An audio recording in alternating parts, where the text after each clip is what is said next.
व्यक्ति को बिठाकर उसको वेतन दे देते हैं और कहते हैं भाई तुम मेरी जगह काम करो। जैसे एक मैनेजर होता है या कोई कंपनी का मालिक होता है, दुकान का मालिक होता है, वो अपनी दुकान में 5, 7, 8 नौकर रख देता है और वो काम करते रहते हैं। मालिक उन नौकरों को वेतन दे देता है। ये कारित कर्म है, दूसरे से करवा लेना। और तीसरा है अनुमोदित। कुछ लोग एक हॉस्पिटल बना रहे थे और वो किसी दूसरे बुद्धिमान के पास गए सलाह लेने के लिए कि आप हमें सलाह दीजिए कि हम ये हॉस्पिटल बनाना चाहते हैं, तो आपका क्या सुझाव है, बनाएं कि नहीं बनाएं। उसने सुझाव दे दिया, समर्थन कर दिया कि हाँ हाँ बनाओ बनाओ, बहुत अच्छी बात है, रोगियों की सेवा होगी और रोगियों को स्वस्थ बनाया जाएगा, समाज सेवा का काम है, पुण्य का काम है, बहुत अच्छा काम है, तो आप हॉस्पिटल बनाइए। इस प्रकार से उसने समर्थन किया। तो इसको शास्त्रीय भाषा में अनुमोदित कर्म कहते हैं। तो योग दर्शन में ये 3 प्रकार के कर्म बताए हैं, कृत, कारित और अनुमोदित। जी जी गुरुजी। गुरुजी, जो दूसरा प्रश्न है वो ये है कि किस प्रकार के कर्मों का फल कैसे, कब, कहाँ, किस रूप में मिलता है? क्या हम इन विषय में जान सकते हैं? देखिए, कर्मफल विषय बहुत कठिन, गंभीर और बहुत लंबा है। इसको पूरा पूरा तो कोई ऋषि भी नहीं जान पाए। बड़े बड़े ऋषियों ने वेदों का अध्ययन किया, साधनाएं की, तपस्या की, समाधि लगाई, बहुत कुछ जाना और कुछ कुछ वो बता भी गए, अपने शास्त्रों में लिख भी गए कि कर्मफल की व्यवस्था इस तरह से है। फिर भी अंत में उन्होंने ये कहा कि इसको कोई पूरा नहीं जान सकता, इसको जानना मनुष्यों के लिए असंभव है। तो कब किस कर्म का कहाँ और कैसा फल मिलेगा, इसका ठीक ठीक निर्णय नहीं कर सकते। फिर भी मोटा मोटा जान सकते हैं, समझ सकते हैं। ऋषियों ने बताया कि कुछ कर्मों का फल हमें इस जन्म में मिलता है। ये चर्चा मैं आपको योग दर्शन के आधार पर सुना रहा हूं। योग दर्शन में दूसरा पाद है साधन पाद, उसमें सूत्र संख्या 12 और 13, इन 2 सूत्रों के आधार पर बता रहा हूं। वहां बताया है दृष्ट जन्म वेदनीय और अदृष्ट जन्म वेदनीय।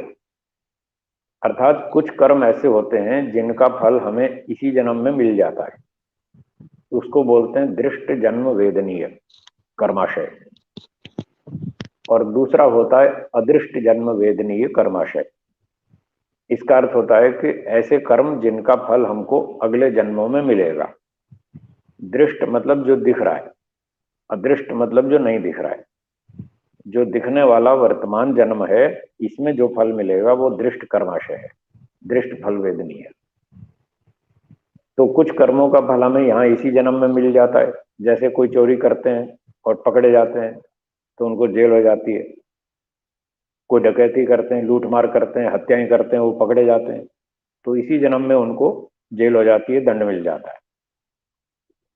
परंतु कुछ लोग नहीं पकड़े जाते अथवा रिश्वत देकर छूट जाते हैं, सिफारिश लगा के छूट जाते हैं, उनको इस जन्म में कर्मफल नहीं मिल पाया, तो उनका उनके खाते में जमा रहता है और फिर अगले जन्मों में ईश्वर उनको फल देता है। इस प्रकार से यदि यहाँ फल मिल गया तो ठीक है, और नहीं मिला तो आगे मिल जाएगा, ईश्वर दे देगा। यहाँ सरकार ने नहीं दिया, पंचायत ने नहीं दिया, किसी और समाज के अधिकारी ने नहीं दिया, तो फिर ईश्वर देगा, अगले जन्मों में देगा। एक व्यक्ति एक कंपनी में नौकरी करता है, 1 महीना काम करता है, पहली तारीख को उसको तनख्वाह मिल जाती है, तो इसी जन्म में उसने कर्म किया और इसी जन्म में फल मिल गया।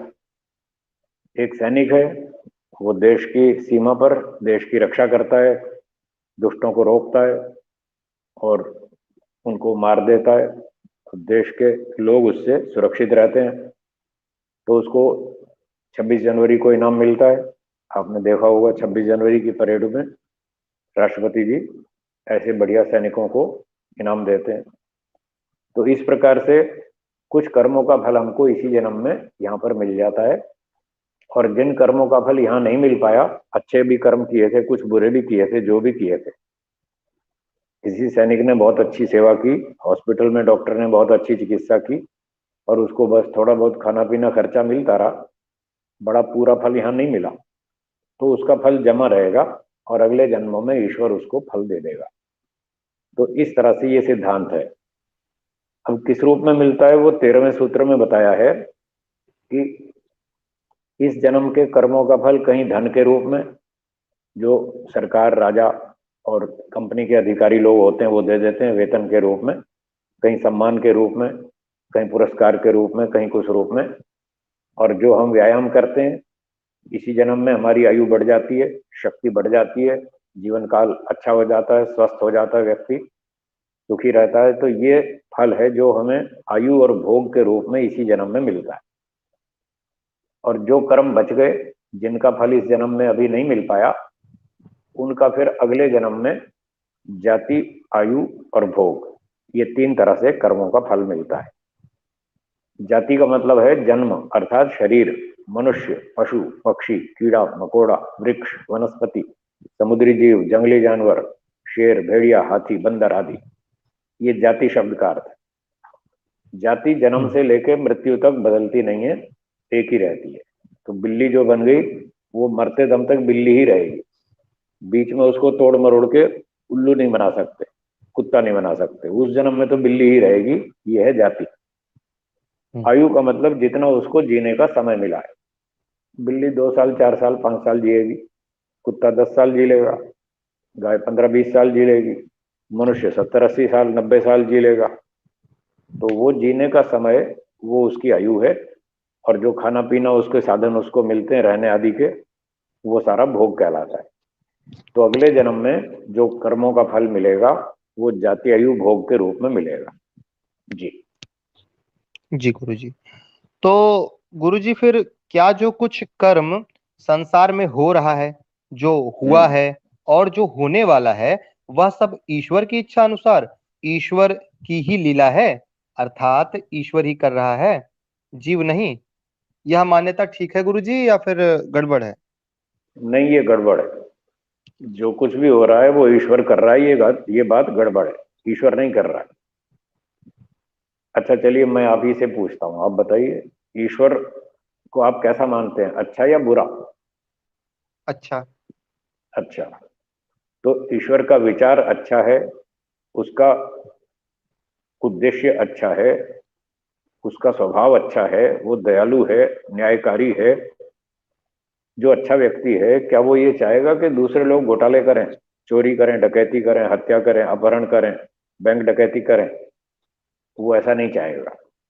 तो जब ईश्वर अच्छा है तो वो अच्छा ही चाहता है, खुद भी अच्छे काम करता है, सृष्टि बनाता है, इसका पालन करता है, और सबके कर्मों का ठीक ठीक हिसाब से फल देता है, न्याय करता है। वो अच्छा है, वो कभी नहीं चाहता कि संसार में कोई व्यक्ति झूठ बोले, चोरी करे, डकैती करे, लूट मार करे, हत्या करे, अपहरण करे, आतंकवादी बने। ईश्वर बिल्कुल नहीं चाहता, और फिर भी हो रहा है। इससे पता चलता है कि ईश्वर नहीं करवा रहा, व्यक्ति कर्म करने में स्वतंत्र है। वो अच्छे भी कर्म करता है, बुरे भी करता है। आत्मा में अच्छे संस्कार भी हैं, बुरे संस्कार भी हैं। जब उसके अच्छे संस्कार जागते हैं तो वो अच्छी योजना बनाता है और अच्छे काम करता है। जब उसके बुरे संस्कार जागते हैं तो वो बुरी योजना बनाता है और बुरे काम करता है। इसलिए जो भी व्यक्ति है आत्मा के रूप में, वो कर्म करने में स्वतंत्र है, अपनी इच्छा से कर्म करता है, और ईश्वर की इच्छा से नहीं करता, ईश्वर के दबाव से नहीं करता, वो स्वतंत्र है। यदि ईश्वर के दबाव से सब लोग काम करें तो सब कर्म करने में परतंत्र हो जाएंगे, और जब परतंत्र हो जाएंगे तो फिर ईश्वर अपनी इच्छा से ही करवाएगा। ईश्वर तो ये चाहता है सब लोग अच्छे काम करें, बुरा काम कोई ना करे। यदि उसकी अधीनता से काम होने लगे तो एक भी बुरा काम नहीं होगा संसार में, सब अच्छे काम होंगे। ईश्वर सबको ब्रेक लगा देगा, बुरा काम नहीं करना, और बुरा कोई करेगा तो उसका हाथ पकड़ लेगा, करने नहीं देगा। पर ऐसा तो नहीं है, यहाँ तो सब उल्टे सीधे काम हो रहे हैं, अच्छे भी हो रहे हैं, बुरे भी हो रहे हैं। इससे पता चलता है कि ईश्वर अपनी इच्छा से काम नहीं करवाता, जीव अपनी स्वतंत्रता से, अपनी इच्छा से कार्य करता है। जी। जी गुरु जी। तो हम्म। इसी कड़ी में गुरु जी अगला जो प्रश्न है तो वो ये है कि कर्मों का कर्ता कौन है? जीव या हम्म। मन या इंद्रियां या शरीर, या जैसा कि आपने बताया ईश्वर तो नहीं है तो कोई अन्य, कौन करता है फिर? देखिए, संसार में कुल मिलाकर तीन वस्तुएं हैं। एक ईश्वर है, दूसरा आत्मा है, और तीसरा प्रकृति, मटेरियल्स, जड़ पदार्थ। सूर्य, हम्म। चंद्रमा, पृथ्वी, तारे, कार, स्कूटर, रेडियो, कंप्यूटर, ये सब जड़ पदार्थ हैं। तो जड़ वस्तु को तो होश ही नहीं है, उसमें कोई ज्ञान नहीं है। वो नहीं जानती अच्छा क्या होता है, बुरा क्या होता है, सुख दुख क्या होता है, उसको कुछ नहीं पता। तो प्रकृति तो जड़ है, वो कुछ नहीं करती। अब प्रकृति से बने हुए जितने पदार्थ हैं वो सब भी जड़ हैं। जैसे बताया, हम्म। स्कूटर, कार, कंप्यूटर आदि, ये सब जड़ पदार्थ हैं, प्रकृति से बने। और शरीर भी प्रकृति से बना है, वो भी जड़ है। मन भी जड़ है, इंद्रियां भी जड़ हैं, बुद्धि भी जड़ है। ये सारी चीजें प्रकृति से बनी है। जब प्रकृति जड़ है तो शरीर, मन, इंद्रियां, बुद्धि, ये सब चीजें भी जड़ हैं। और ये सब चीजें जड़ होने से स्वयं क्रिया नहीं कर सकती। अब बच गए केवल दो चेतन, एक ईश्वर और दूसरा आत्मा। ये दो चेतन हैं। ईश्वर का तो बता दिया, वो हमसे कोई कर्म करवाता नहीं, क्योंकि हम कर्म करने में स्वतंत्र हैं। तो बस एक ही बचा, आत्मा। हम और आप आत्मा कहलाते हैं, हम स्वतंत्र हैं। हम आत्मा ही अपनी इच्छा से सारे कर्म करते हैं। हर आत्मा के अपने अपने विचार अलग है, अपना अपना ज्ञान अलग है, अपना अपना संस्कार अलग है। इसलिए हर व्यक्ति अपने संस्कार के हिसाब से, अपनी इच्छा और योजना के हिसाब से वो कर्म करता है। ना मन करवाता है, ना इंद्रियां करवाती हैं, ना बुद्धि करवाती है, ना ईश्वर करवाता है, ना कोई और करवाता है। कोई नहीं करवाता, आत्मा स्वयं करता है स्वतंत्रता से। मन, इंद्रियां, शरीर उसके साधन हैं, ये जड़ पदार्थ हैं और आत्मा के अधीन है। जैसे हम स्कूटर चलाते हैं, कार चलाते हैं, जिधर मोड़ेंगे कार उधर मुड़ जाएगी, जिधर मोड़ेंगे स्कूटर उधर मुड़ जाएगी। तो मन, इंद्रियां, शरीर, ये भी स्कूटर कार की तरह से जड़ वस्तुएं हैं। हम इनको जैसे चलाएंगे वैसे चलेंगे। इसलिए सारी जिम्मेदारी आत्मा के ऊपर ही आएगी। तो आत्मा कर्म करने में स्वतंत्र है, वही अपनी इच्छा से कर्म करता है। जी। तो गुरु जी यानी कि कर्म तो हम जीव करेंगे और उसका फल। हाँ बोलिए। बात जारी है उसका गुरु फल। जी? आवाज कट हेलो। गई थी बीच में, अब हाँ अब आ रही है, अब बोलिए। कर्म तो हम जी जी। करेंगे, और आगे। जी। तो गुरु जी, क्या कर्म जो हम करते हैं उसके फल से हम्म। बचा जा सकता है? क्योंकि अब तो ये तय हो गया कि कर्म तो हम ही कर रहे हैं और फल ईश्वर दे रहा है, हम्म। तो इससे बचा हम्म। भी जा सकता है? तो इस प्रश्न का उत्तर है कि कर्म के फल से बचना असंभव है। फल से नहीं बच सकते। जब कर्म करेंगे तो फल अवश्य मिलेगा। न उसमें कोई माफी है, न कंसेशन है, न कोई छूट छाट है, न सिफारिश है, न रिश्वत है, न हेरा फेरी है, वहां कुछ नहीं। सीधा न्याय है। कर्म करेंगे तो उसका फल मिलेगा। अच्छे कर्म का अच्छा फल मिलेगा, बुरे कर्म का बुरा फल मिलेगा। और थोड़ा करेंगे तो थोड़ा फल मिलेगा, ज्यादा कर्म करेंगे ज्यादा फल मिलेगा। और अच्छे कर्म चार किए, उसके चार फल मिलेंगे। तीन हम्म। कर्म बुरे किए, उसके तीन बुरे फल मिलेंगे। चार में से तीन कैंसिल नहीं होंगे, चार में से एक कैंसिल करके तीन तीन बचा दो, ऐसा नहीं होगा। आपने चार अच्छे कर्म किए, तीन बुरे किए, चार और तीन सात कर्म हुए। टोटल सात कर्म हुए तो सात फल मिलेंगे। No cancellation, no concession. कोई छूट छाट नहीं है। फल तो अवश्य ही मिलेगा। अब नहीं मिलेगा, देर में मिलेगा, जब उसका समय आएगा तब मिलेगा। किस कर्म का फल देने का समय कब आएगा वो ईश्वर जानता है, वो हम नहीं जानते। अब लोगों में उतावल होती है कि साहब जल्दी फल मिलना चाहिए, जल्दी मिलना चाहिए। तो ये उतावल जो है, जल्दबाजी, ये मनुष्यों की अपनी तरफ से है। और जब जितनी जल्दी वो फल चाहते हैं उतनी जल्दी मिलता नहीं। इसलिए फिर लोग चिल्लाने लगते हैं कि साहब इतने दिन हो गए अब तक फल ही नहीं मिला। इतना टाइम हो गया अब तक फल ही नहीं मिला। और फिर वो एक आरोप लगाते हैं ईश्वर पर कि ईश्वर के राज्य में देर तो है पर अंधेर नहीं है। यानी ये आरोप लग गया ईश्वर पर कि वो देर में तो देता है और पर देगा तो सही, ठीक से दे देगा। कुछ लोग तो ऐसा मानते हैं, कुछ तो ये मानते हैं पता नहीं देगा भी कि नहीं देगा। ईश्वर पे संशय भी करते हैं कुछ लोग। तो संशय करना गलत है, संशय नहीं करना चाहिए। समय आने पर ईश्वर फल देगा, अवश्य देगा। प्रत्येक कर्म का फल देगा। छोटे से छोटा कर्म हो उसका भी फल देगा, कोई माफी नहीं। बड़ा कर्म है उसका बड़ा फल, छोटे कर्म का छोटा फल। अब क्योंकि हम समय को जानते नहीं कि कब मिलना चाहिए और हम जल्दबाजी करते हैं, इसलिए आरोप लगाते हैं ईश्वर पे। ईश्वर कभी भी देर नहीं करता। जब जिस कर्म का फल देने का समय होता है, ईश्वर ठीक समय पर बराबर फल देता है। कुछ कुछ फल तो तत्काल भी देता है। जैसे एक आदमी ने चोरी की, दुकान में गया चोरी कर लाया। चोरी की योजना बनाते ही दंड शुरू हो जाता है ईश्वर का। वो अंदर से खुद शुरू हो जाती, डर लगने लगता है कि कहीं पकड़ा गया तो, ऐसे मन में शंका हो जाती है। और पकड़ा गया तो पिटाई होगी, जेल भी हो सकती है, बदनामी तो होगी। तो ये सब खतरा उसको शुरू हो जाता है ईश्वर की ओर से। ये देखिए तत्काल दंड है, उसका दंड शुरू हो जाता है। फिर चोरी करके आ गया, पकड़ा नहीं गया, तो भी उसको खटखट बनी रहती है कि कोई बाद में पकड़ ले तो फंस ना जाऊं कभी, ऐसा हो।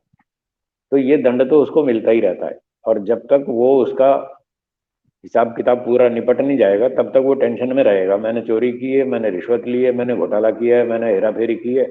वो ईश्वर का दंड चालू रहता है और फिर पूरा दंड तो फिर समय आने पर मिलता है।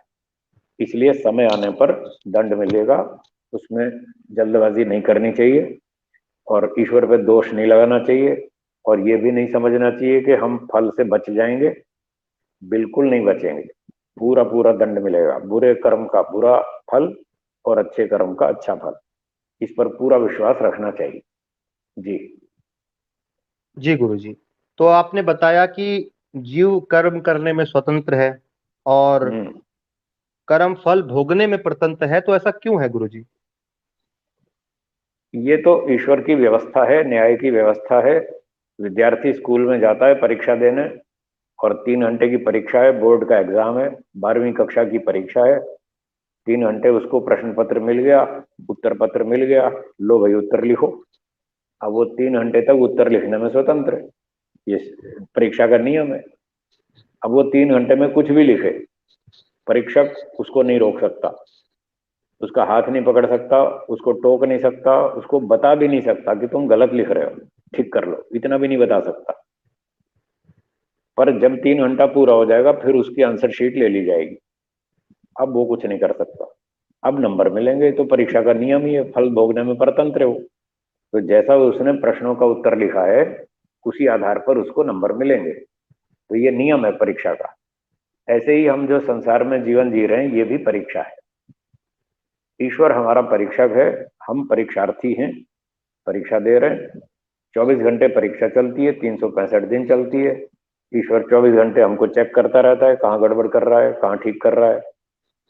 स्कूल की परीक्षा में और ईश्वर की परीक्षा में इतनी समानता है कि कर्म करने में हम भी स्वतंत्र हैं और वो विद्यार्थी भी स्वतंत्र है। वो 3 घंटे तक कुछ भी लिखे। पर परंतु थोड़ा सा इसमें अंतर भी है, स्कूल की परीक्षा में और ईश्वर की परीक्षा में थोड़ा अंतर भी है। अंतर यह है कि स्कूल की परीक्षा में परीक्षक यदि खड़ा होकर पढ़ने लग जाए कि ये विद्यार्थी क्या लिख रहा है और परीक्षक ने देख लिया कि ये गलत उत्तर लिख रहा है, उसके बाद भी परीक्षक उसको रोकता नहीं, बताता नहीं है कि तुम गलत लिख रहे हो, ठीक कर लो, ये नहीं बताएगा। वहां का नियम ऐसा है। ईश्वर की परीक्षा का नियम यह है कि वो गलती करते समय भी बताता है। सबके मन में भय शंका लज्जा उत्पन्न करता है। जब कोई व्यक्ति गलत काम करेगा तो ईश्वर उसके मन में सूचना देता है कि ये गलत है, मत करो। उसको डर लगता है, डाउट होता है कहीं पकड़ा गया तो। ये अंतर है। तो ईश्वर तत्काल भी हमको हर समय 24 घंटे सावधान करता है। उसके बाद भी हम स्वतंत्र हैं, उसकी सूचना पर ध्यान देवें या ना देवें फिर हमारी मर्जी। उसका काम यहाँ तक सीमित है, सूचना दे दी ये काम गलत है, मत करो, वरना इसका दंड मिलेगा। अब जिस व्यक्ति के संस्कार खराब हैं, बुरे संस्कार हैं, ज्यादा ही बुरे हैं, वो ज्यादा ही बदतमीज है, अड़ियल है, हठी है, अभिमानी है, वो ईश्वर की बात नहीं सुनता और वो अपनी मनमानी कर लेता है और उल्टे सीधे काम करता रहता है, तो फिर बाद में ईश्वर उसको दंड देगा, वो छोड़ेगा नहीं। कोई अच्छा व्यक्ति है, संस्कार अच्छे हैं उसके, वो सावधान रहता है, सभ्यता से, नम्रता से रहता है, ईश्वर की बात पर ध्यान देता है, तो उसके अंदर से जो ईश्वर की सूचना आती है कि तुम ये गलत काम है, मत करो, वो रुक जाता है। वो कहता है ठीक है, मैं नहीं करूंगा, मुझे दंड नहीं भोगना बस। तो वेदों का, शास्त्रों का ये सिद्धांत है कि दंड के बिना कोई सुधरता नहीं है।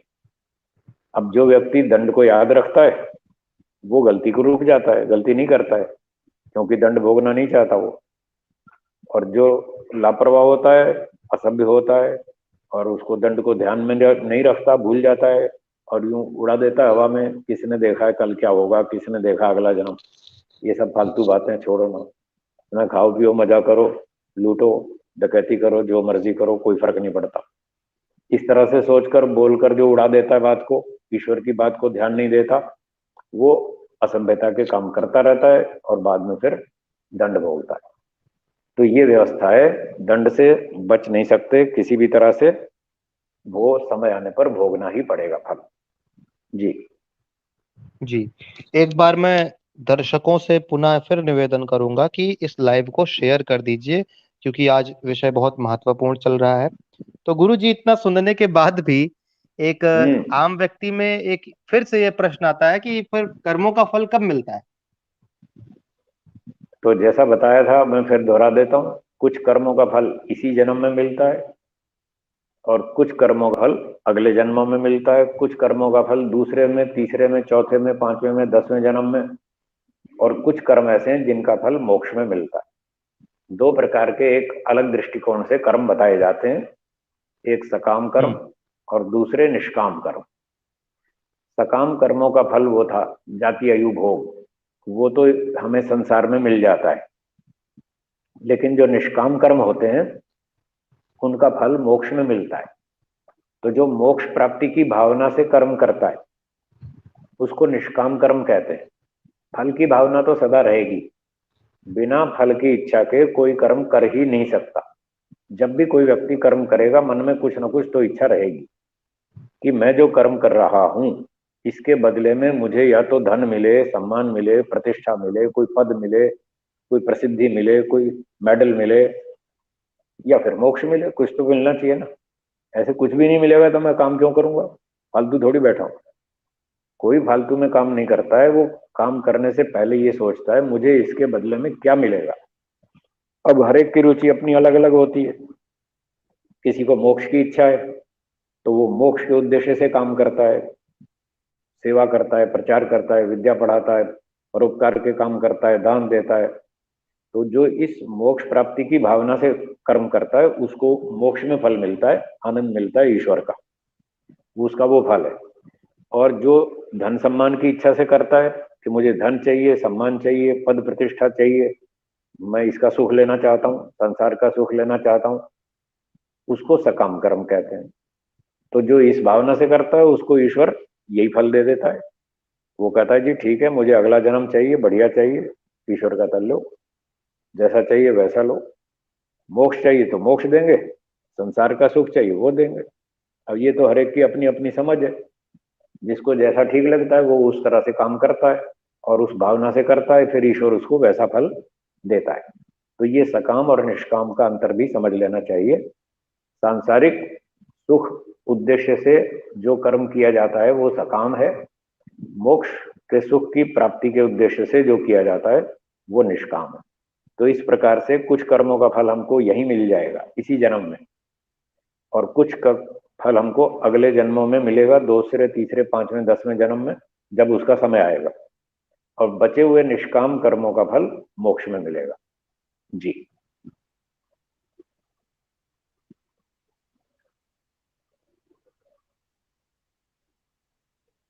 आपकी आवाज नहीं आ रही, अगला प्रश्न हो तो बताइए।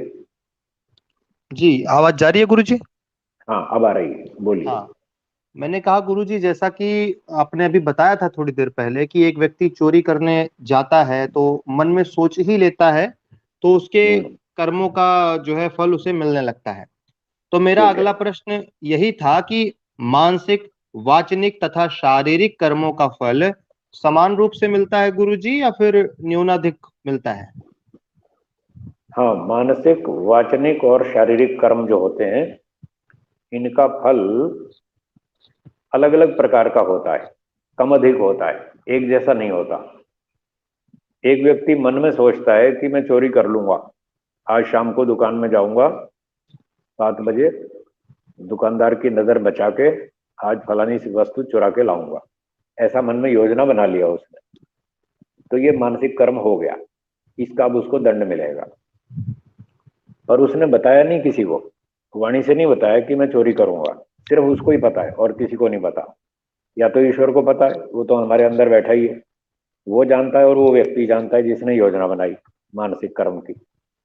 तो वो मानसिक योजना बनाता है, जब योजना बना ली तो वो कर्म की कैटेगरी में आ गया, अब इसका उसको फल मिलेगा। अगर वो ये सोचता है चोरी करूं या ना करूं, करूं या ना करूं, ऐसे दो दो विचार होते हैं मन में, निर्णय कुछ नहीं, सोच रहा है वो, तो इसको बोलते हैं विचार। ये कर्म नहीं है, ये कर्म नहीं बना भी, इसका दंड नहीं मिलेगा। झूठ बोलूं या ना बोलूं, धोखा दूं या ना दूं, रिश्वत लूं या ना लूं, जब तक मन में दो विचार चल रहे हैं तब तक ये कर्म नहीं बना, इसका कोई फल नहीं मिलेगा। जब दो में से हम एक निर्णय कर लेंगे, चोरी करूंगा, फाइनल डिसीजन हो गया, रिश्वत लूंगा, धोखा दूंगा, अब ये कर्म बन गया, इसका फल मिलेगा।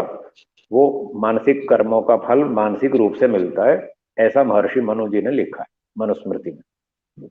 और वाणी के कर्मों का फल फिर वाणी से मिलता है, और शरीर के अपराधों का दंड फिर शारीरिक दंड के रूप में भोगना पड़ता है, ऐसा महर्षि मनु जी ने और महर्षि दयानंद जी ने भी लिखा है सत्यार्थ प्रकाश के 9वें समोल्लास में। तो मान लीजिए एक व्यक्ति मानसिक कर्म करता रहता है, बुरे काम खूब करता रहता है, तो उसको फिर मानसिक रूप से दंड, एक तो वो टेंशन में रहता है, चिंता में रहता है, तनाव में रहता है इसी जन्म में। दूसरा, उसको फिर अगले जन्म में छोटे परिवार में जन्म मिलेगा, ताकि वो बड़े बड़े धनवान सेठों को देख देख कर मन में जलता रहे कि ये तो खा रहे हैं, कमा रहे हैं, पार्टी में जा रहे हैं, डांस कर रहे हैं, सब मौज मस्ती कर रहे हैं, मुझे कोई घुसने नहीं देता, ये पार्टी में मुझे बिठाते नहीं, मेरे को पास में भी नहीं आने देते, दरवाजे से बाहर निकाल देते हैं, तू बाहर बैठ। तो वो बेचारा मन मन में जलता रहता है, इस तरह का मानसिक दंड उसको भोगना पड़ता है। ये मानसिक कर्मों का फल है। वाणी से झूठ, छल, कपट, धोखा, बेईमानी करते हैं लोग, उसका दंड फिर ये मिलता है कि उसको अगले जन्मों में पशु पक्षी, शेर, भेड़िया, हिरण, ऐसे पशु पक्षी बना दिया जाता है। तो उसकी वाणी परमात्मा छीन लेता है, अब तुम वाणी से अपना दंड भोगो। तो बस ऐसे ही पशु वशु जैसे घूमते रहते हैं, बोल तो सकते नहीं, भाषा छीन ली ईश्वर ने, ये वाणी का दंड है। और शरीर से अपराध किए, चोरी, हत्याएं, अपहरण, व्यभिचार आदि आदि, आतंकवाद, बम फोड़ना, इस तरह के शारीरिक अपराध करने पर उसको वृक्ष आदि योनियों में जन्म मिलता है। तो उसका शरीर ऐसा ही छीन लेता है भगवान, उसको वृक्ष बना के खड़ा कर देता है, बस तुम्हारा चलना फिरना भी बंद, खड़े रहो, यहीं खड़े रहो सारा जीवन, तुम्हारा दंड है। कुत्ते गधे फिर भी कम से कम घूम घाम लेते हैं, सैर तो कर लेते हैं इधर उधर, पेड़ को तो बेचारे को वहीं खड़े रहना पड़ता है, वो सैर भी नहीं कर सकता। तो ये ऋषियों ने कर्मफल के विषय में बताया, शारीरिक अपराधों से फिर इस तरह का दंड मिलता है, और वृक्ष आदि योनियों में उसको फल भोगना पड़ता है। तो इस तरह से फल की मात्रा कम अधिक है, और उसका स्वरूप भी अलग अलग है। वाचनिक कर्मों का फल अलग ढंग से, शारीरिक कर्मों का अलग ढंग से, और मानसिक कर्मों का अलग ढंग से। जी जी। तो गुरुजी, इसमें फिर क्या, जैसे कोई भ्रांतिपूर्ण या विवशता से या मजबूरी से, या जिसको अल्प ज्ञान है, ऐसे व्यक्ति यदि कर्म अनजाने में कर देते हैं तो उनके भी कर्मों का यही फल होता है या दूसरा? हाँ, कोई मजबूरी से करता है तो उसका दंड थोड़ा कम होता है, मजबूरी से या भ्रांति से, अविद्या से, अनजाने में गलतियां हो गई, उसका दंड कम मिलता है। और जो जानबूझ के करता है उसका दंड अधिक होता है। जैसे एक मोटा उदाहरण सा है, आप बाजार में जा रहे हैं तो थोड़ी भीड़ भाड़ है, ज्यादा है, फिर भी आप बच बच के चल रहे हैं, कहीं टकरा ना जाएं दूसरे से। बहुत कोशिश करने पर भी भीड़ अधिक होने से कहीं ना कहीं दूसरे से थोड़ा सा कंधा छू जाता है। तो कहते हैं भाई साहब माफ करना, गलती हो गई, क्या करें, भीड़ बहुत ज्यादा है, मैंने जानबूझ के तो मारा नहीं। वो भी परिस्थिति को देख लेता है और समझ लेता है कि ठीक है भाई, जानबूझ के नहीं मारा, भीड़ है, मजबूरी से लग गया। तो वो भी कहता है ठीक है, जाओ कोई बात, वो सहन कर लेता है, ज्यादा नाराज नहीं होता। मामूली सी नाराजगी होती है, फिर उसको परिस्थिति के अनुसार स्वीकार कर लेता है। अब दूसरे उदाहरण में मान लो अच्छी खुली चौड़ी सड़क है और सब अच्छी तरह जा रहे हैं खुल खुल करके, कोई भीड़ भाड़ नहीं है, और ऐसी स्थिति में आप किसी को यूं कोहनी मार दें, फिर देखना अब नहीं छोड़ेगा। अच्छा, मुझे जी। कोहनी मारता है, बताता हूँ तुझे। तू ज्यादा पहलवान है, अभी बताता हूँ। फिर वो उसको ठोकेगा अच्छी तरह से। तो ये दोनों में हमको अंतर दिखता है कि जब जानबूझ के आदमी गलती करता है तो फिर वो उसको माफ नहीं करेगा, और अनजाने में हो जाए, मजबूरी में हो जाए तो सहन कर लेता है। अब ये मनुष्यों के लिए तो ठीक है, हम सहन कर लेते हैं, माफ कर देते हैं। ईश्वर माफ नहीं करता, ये ध्यान रखिएगा। ईश्वर बिल्कुल माफ नहीं करता है। अनजाने में करो, जानबूझ के करो, मजबूरी में करो, जैसे भी करो, दंड तो मिलेगा। आपने गलती की है, आपके हाथ से हुई है, इसके जिम्मेदार आप हैं, आपको उसका दंड तो मिलेगा। बस इतना अंतर जरूर है, जानबूझ के गलतियां करेंगे तो ज्यादा दंड मिलेगा, अनजाने में हो गई तो थोड़ा दोष कम हो गया आपका, आपने जानबूझ के नहीं किया तो उसमें दोष कम होता है, इसलिए फिर दंड भी कम होता है। मजबूरी से किया, मजबूरी में भी आप जानबूझ के ही कर रहे हैं, लेकिन थोड़ा सा शक्ति कम है, दूसरे का दबाव ज्यादा है, लड़ सकते नहीं है तो मजबूरी है, तो वो भी परिस्थिति देखकर थोड़ा उसमें भी कम कर दिया जाता है। तो जितना दोष होगा उस हिसाब से ही दंड मिलेगा, माफी वाफी कुछ नहीं। जी। अच्छा, तो गुरुजी इसमें फिर जैसा कि आपने अभी थोड़ा देरी पहले बताया था कि कर्मों का फल ईश्वर देता है, तो मैं ये पूछना चाहता हूँ कि कर्मों का फल केवल ईश्वर देता है या फिर राजा, न्यायाधीश या समाज के व्यक्ति भी देते हैं, या स्वयं भी ले सकता है वो अपने कर्मों का फल? शास्त्रों में ऐसा विधान है कि कर्मों का फल राजा भी देता है, पंचायत देती है, समाज भी देता है। जिस कंपनी में कोई कर्मचारी काम करता है वहां गलती करे तो कंपनी के अधिकारी भी दंड देते हैं, घर में माता पिता भी दंड देते हैं, बच्चे गलतियां करते हैं तब, स्कूल में विद्यार्थी गलती करते हैं तो स्कूल प्रशासन भी उनको दंड देता है। तो जहां जहां जिस क्षेत्र में जो व्यक्ति काम कर रहा है, वो उस क्षेत्र में यदि वो गलती करेगा तो वहां के अधिकारी उसको दंड देंगे। अब मान लो किसी ने 100 रुपए की गलती की, उसको 100 रुपए का दंड मिलना चाहिए ईश्वर की न्याय व्यवस्था से, और कोर्ट ने, न्यायाधीश ने उसको 70 रुपए का दंड दे दिया, तो उसका 30 रुपए का दंड बच गया। वो बचा हुआ 30 ईश्वर दे देगा, उसका हो गया निपटारा, पूरा हो गया। अगर कोर्ट ने उसको 80 रुपए का दंड दिया तो 20 बच गया 100 में से, तो 20 ईश्वर दे देगा। अगर कोर्ट ने उसको 100 का 100 पूरा दे दिया तो बात खत्म हो गई, फिर ईश्वर कुछ नहीं देगा। और अगर वो बच बचा गया, 10 रुपए रिश्वत देकर के ही जान छूट गई उसकी, तो अभी 90 रुपए दंड तो बचा ही हुए वो उसका, या जितना भी बचा हुआ है वो फिर ईश्वर उसको पूरा दंड देगा। और जो 10 रुपए रिश्वत दी तो उसने, रिश्वत वाले ने भी अपराध किया, उसको भी दंड मिलेगा। तुमने रिश्वत क्यों ली? तुमको यहाँ रिश्वत लेने के लिए नहीं बिठाया, न्याय करने के लिए बिठाया। जो अपराधी है उसको दंड दो, इसी बात का तुम्हें वेतन दिया जाता है। तो समाज के लोग जो जो अधिकारी ईश्वर ने बना रखे हैं, वेदों में उनको छूट दे रखी है कि अपने अपने अधिकार क्षेत्र में अपराधियों को दंडित करो, उनको अनुशासित करो, ताकि वो समाज में अव्यवस्था न फैलाएं। जैसे बताया था, दंड के बिना कोई सुधरता नहीं, इसलिए दंड का विधान किया हुआ है। तो ये सारे लोग दंड देते हैं जिन जिनको ईश्वर ने अधिकार दिया है, और हमें स्वयं को भी अधिकार दे रखा है, चाहे तो किसी कर्म का फल हम स्वयं भी ले सकते हैं, कोई दंड भी स्वयं ले सकते हैं। गलती कर दी, उसका दंड भी ले लेंगे, प्रायश्चित भी करेंगे। और प्रायश्चित करने का लाभ यह है कि व्यक्ति संकल्प करता है कि अब मैं आगे ये गलती दोबारा नहीं करूंगा। अथवा ऐसी और गलतियां नहीं करूंगा। इस प्रकार से प्रायश्चित का भी लाभ है, वो भी करना चाहिए और दंड भी भोगना चाहिए। यदि किसी कर्म का फल हमने स्वयं भोग लिया तो फिर ईश्वर दोबारा नहीं देगा। एक कर्म का फल एक ही बार दिया जाता है, ये न्याय है। 10 रुपए का अपराध किया और 10 रुपए का दंड हमने भोग लिया तो बात खत्म होगी, फिर और दूसरा कोई नहीं देगा। और यदि हमने नहीं भोगा तो जो समाज के अधिकारी हैं वो दंड देंगे। यदि उन्होंने भी नहीं दिया, पकड़ में ही नहीं आए, किसी की पता ही नहीं चला किसी को, तो हमने भी नहीं दंड भोगा, समाज ने भी नहीं दिया, राजा ने भी नहीं दिया। ऐसे बचे हुए कर्मों का फल फिर ईश्वर देगा। तो ईश्वर भी दंड देता है, समाज भी देता है और हम स्वयं भी ले सकते हैं। जी। अच्छा गुरुजी, इसी बीच एक दर्शक ने पूछा है कि ये जो बातें आप बता रहे हैं इसका सोर्स हम्म। क्या है, किस ग्रंथ से इस बात को आप बता रहे हैं, इन सभी बातों को, तो एक इन बार ये बातों बता का दीजिए। सोर्स ये है, वेदों के आधार पर और ऋषियों के ग्रंथों के आधार पर मैं ये सब बातें बता रहा हूं। मैं अपनी ओर से कुछ नहीं कह रहा, ना मैं कहता।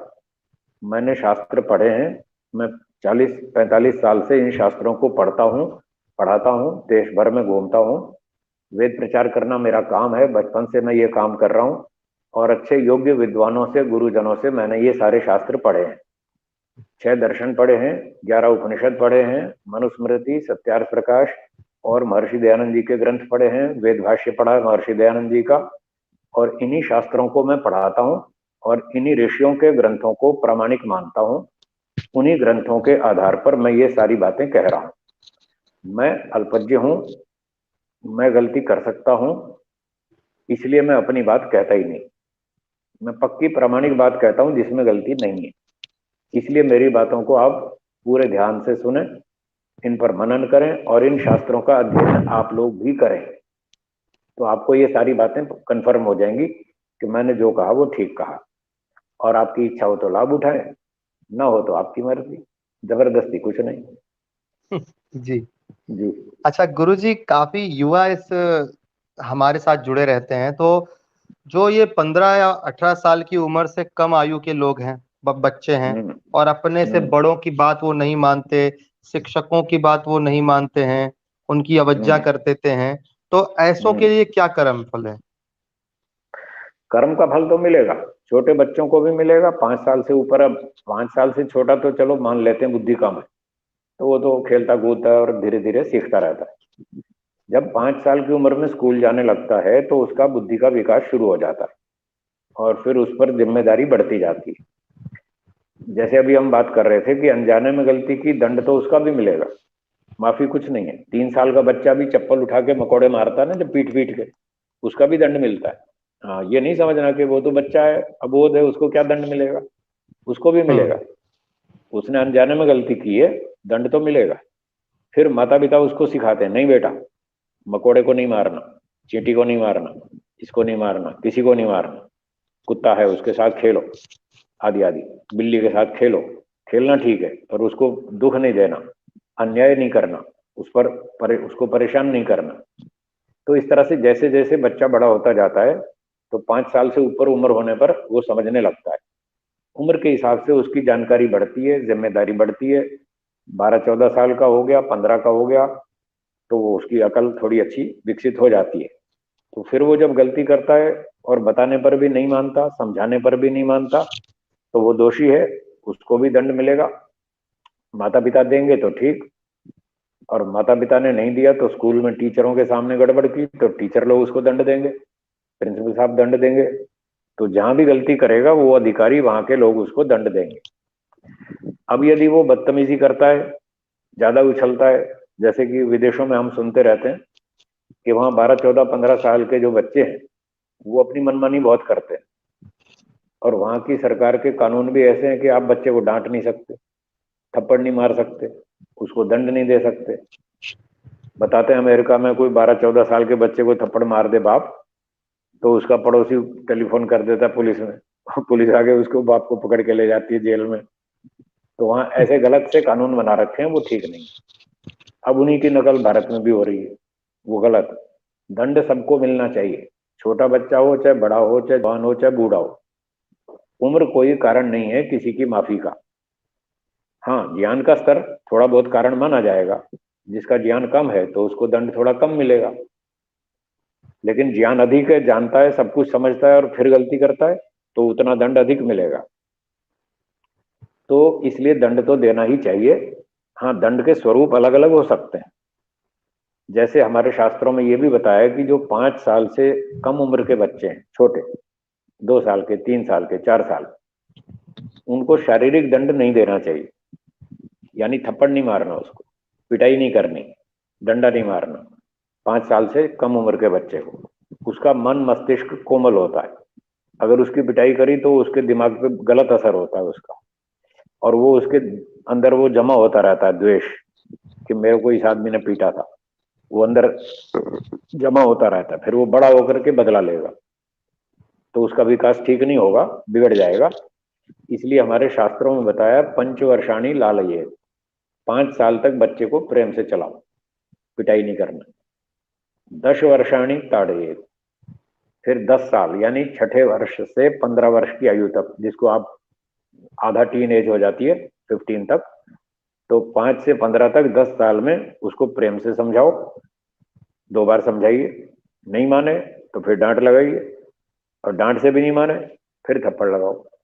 अब पिटाई कर सकते हैं थोड़ी थोड़ी, और फिर दंड से भी, थप्पड़ से भी नहीं माने तो खाना बंद कर दो, एक टाइम खाना बंद, तुम्हें दंड मिलेगा। चलो झाड़ू लगाओ, तुमने ये गलती की है, एक कमरे में झाड़ू लगाओ, पोछा लगाओ, और 1 सप्ताह के लिए तुम्हारा गार्डन सैर सपाटा बंद, ये दंड है तुम्हारे लिए। तुम गड़बड़ करते हो, 1 हफ्ते तक तुम्हारा टीवी पिक्चर बंद, सीरियल बंद, तुम्हारी मिठाई बंद, 1 हफ्ते तक कोई मिठाई नहीं मिलेगी। तो इस तरह के दंड उनको दिए जाते हैं, दिए जाने चाहिए, जिससे कि उनके दिमाग में ये प्रभाव रहे कि हम गलती करेंगे तो दंड मिलेगा। इस दंड से वो सुधर सकते हैं। और फिर 16 साल का जब बेटा बेटी हो जाए तो शास्त्रों में लिखा है, पुत्रम मित्रवत समाचरे, प्राप्ते तु षोडशे वर्षे पुत्रम मित्रवत समाचरे।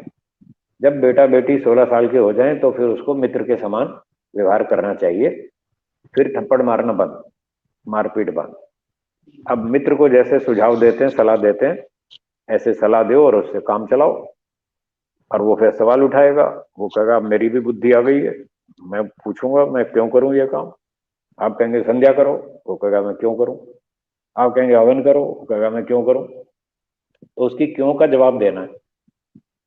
अगर आप में इतनी क्षमता है, आप उसके क्यों का उत्तर दे सकते हैं, उसके प्रश्नों का उत्तर ठीक ठीक दे सकते हैं, तर्क से, प्रमाण से उसकी बुद्धि में बिठा सकते हैं कि हवन करने से क्या फायदा, संध्या करने से क्या फायदा, मन इंद्रियों पर कंट्रोल रखने से क्या फायदा, गंदी फिल्में नहीं देखना, गंदे लड़कों के साथ नहीं रहना है, उल्टी सीधी बदतमीजी नहीं करना, शराब नहीं पीना, सिगरेट नहीं पीना, अंडे मांस नहीं खाना, व्यभिचार नहीं करना, ये क्यों नहीं करना, उसको ये समझाइए।